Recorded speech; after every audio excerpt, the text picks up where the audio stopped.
Welcome, today in front of me Motorola Moto G100, and I'll show you how to lock SIM card with SIM pin on this device. So first you should go to the settings application, and here go to the security section. Now you will see here the SIM card lock section. Go there, and near the lock SIM card, tap on the switcher and tap to OK, and here just type the password for you.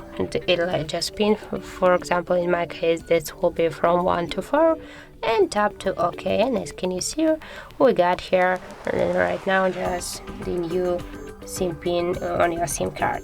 So that's how it looks. If you found this video helpful, leave like, comment and subscribe our channel.